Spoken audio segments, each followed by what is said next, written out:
Hi, I just wanted to talk about my car. I have a 2009 BMW 328i, and there's a lot of, I think, misinformation about the car because a lot of people talk about how unreliable the car is and how expensive it is to own.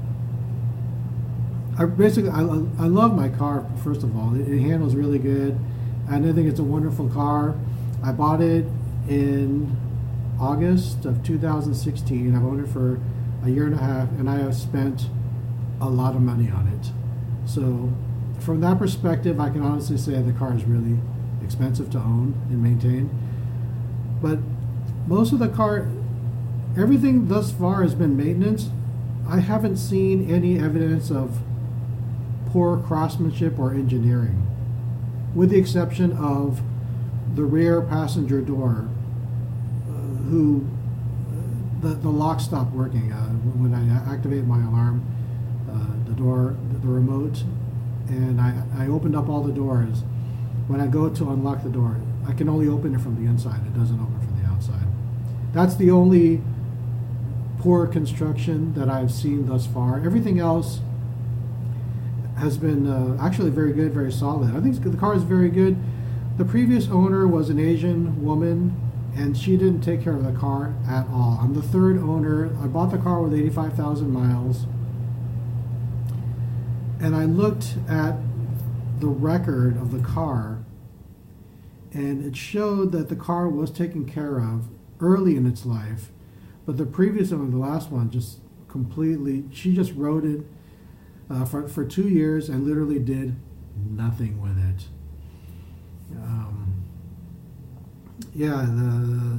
The oil hadn't been changed in a long time.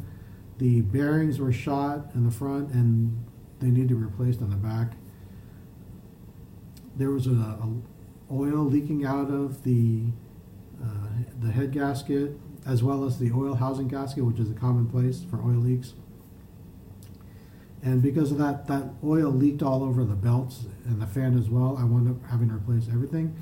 I bought the extended warranty from the Bellevue dealership from I bought it at, which was a really, really smart decision. It was $2,500, and it covers my car until 130,000 miles or 3 years, whatever comes first. Thus far, I've used about $2,400 of that money. So basically, the money that I put into the warranty has paid for itself. Not to mention the fact that I still have the car for at least, I still have warranty coverage for at least another year and a half, which is really good because if anything else happens, like say the engine goes or the water pump breaks or any more gaskets or seals go, I'm covered. What can I say? The sound system's good. I wish the car had more modern features. I wish it had the rear camera. I wish it had Apple CarPlay and whatnot. But I can live without that. I just use the USB, and I use the 3.5 millimeter jacks to connect my iPhone. So I can get around with that. That's good enough. Air conditioning works good. I wish the rear seats folded forward so I could have that additional space. The car is a little quirky. There's no dipstick. The battery is in the trunk as opposed to the front of the car, which makes things interesting when you're trying to give someone a jump, because the other person usually has no idea that the battery's in the back. So luckily I know where the there's an extender that goes from the trunk all the way to the front of the car, and there's actually clips in the engine bay in case you want to give somebody a jump. So there's ways around that. You don't have to go into the trunk just to give somebody a jump. I paid, I believe, about 10,600 for my car back in 2016, which was an okay price. My previous car, a Honda Civic Si, it blew up on me. The transmission blew up. It was $3,500 or thereabouts to fix it, and that was really expensive, and I was really sad because I was the car was paid off, and I was looking forward to using it for many, many years, and it wasn't meant to happen. So I was kind of in a bind. I was still working full time. I'm still working full time, and I needed a car right away. So basically, I had a very short amount of time to replace my car. So I did a trade-in really quick, and I got this car, and I've been very happy with it. It pulls to the right, but I've learned that the rear bearings are shot in the back, and one tire sits lower than the other, and I think that's the reason why it's pulling. Also, there's a squeak when I drive at low speeds, but I think that's because the brakes haven't been bled in a long time. Right now I have about 119,000 miles, and I've done many oil changes, filter changes. I've replaced the radiator, but I think that was because the service center that I took the car to was partly responsible for that. That's a kind of a long story. I don't blame BMW for the radiator. A lot of the things that I've had to address are all maintenance issues, and the reason you have to ask yourself, why does BMW require so much maintenance? The reason why BMWs require so much maintenance is because they're high performance vehicles. The bearings, they're really soft, they're supple, but they're also firm, and they also give good road feedback, and they're really, really expensive. And that was $700 or $800 for that. The gaskets, the BMW engines run hotter than other car engines. I don't know why. They say, BMW says that their engines are more efficient when they run at a hotter temperature, but because they run at that hotter temperature, the gaskets tend to leak, they wear down quicker. And these gaskets are really, really important. So these gaskets, and they're expensive. So the gaskets wear out quicker, the coil packs, the spark plugs, I had to change that. Luckily, I was able to do that by myself, and that was about $250. And I saved myself quite a bit of money by doing it by myself. And what else? Yeah, I mean, it's just, it's been, by and large, it's been a lot of maintenance. So if you look at other videos on YouTube from mechanics, a lot of them say the same thing. BMWs are actually very good, very reliable cars, but because they are higher performing, they do tend to require more maintenance, and because the parts are high performance parts, not necessarily because they're proprietary, but they're high performance, so they're going to cost more.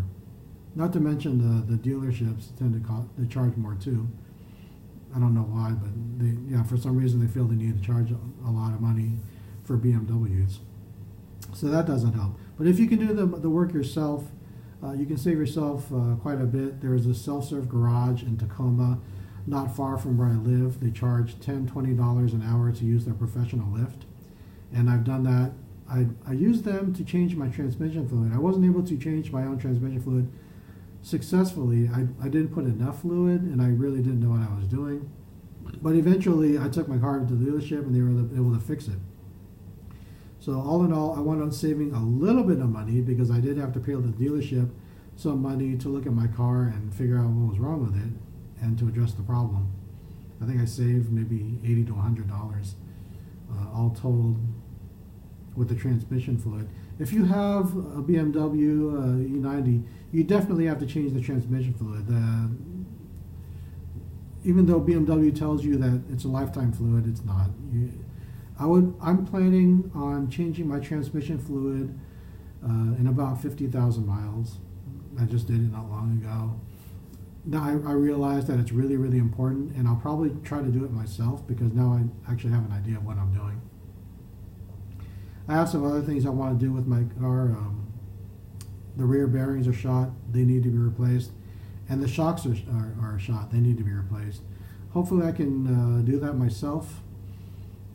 Save myself a little bit of money if I can't find a mechanic. If you can find yourself a local mechanic to do it cheaply, I would actually recommend that. I don't look forward to doing this stuff myself. What I've learned in my experience here, working on my own car, something always goes wrong. You wind up stripping a nut, some things wind up breaking, something always happens and that you don't expect. You can have a checklist, a perfect checklist, you can be perfectly organized, have a checklist of everything, you go this, I'm going to do this, I'm going to do this, I'm going to do this, and nothing happens right. just give you an example. I was doing the transmission fluid, and there's a drain bolt that you have to undo. Well, for some reason, the drain bolt requires an Allen key, an Allen wrench to remove.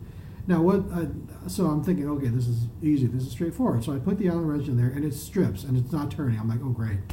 So right off the bat, I can't remove the fluid because I already stripped the bolt. So so I will go on YouTube. I'm frantic here. I'm trying to figure out what the hell's going on. I'm at the self-serve garage.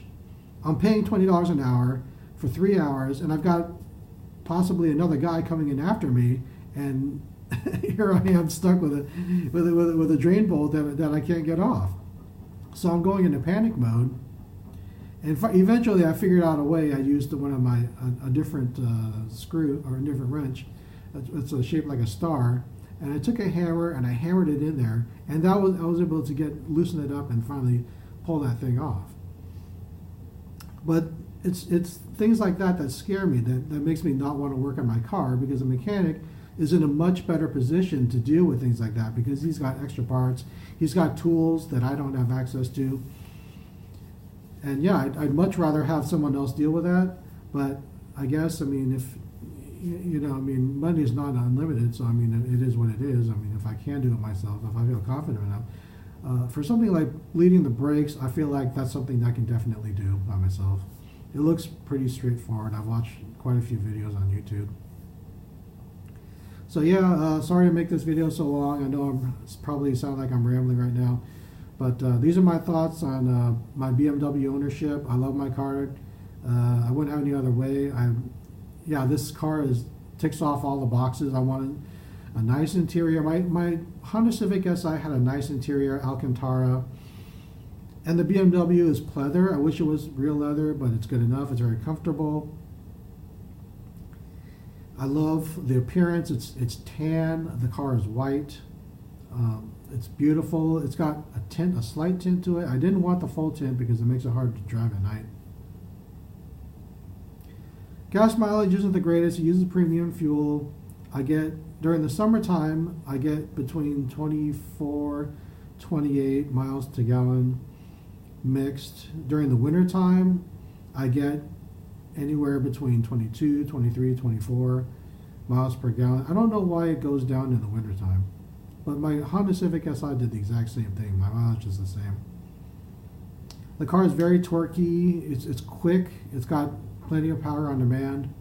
It's quiet. I mean, it ticks all the boxes. I mean, it's everything I could ask for. I can see a lot of millennials not liking it because it doesn't have the Apple CarPlay and it doesn't have the Bluetooth, but it's okay with me. It's not that big of a deal. It's not a deal breaker.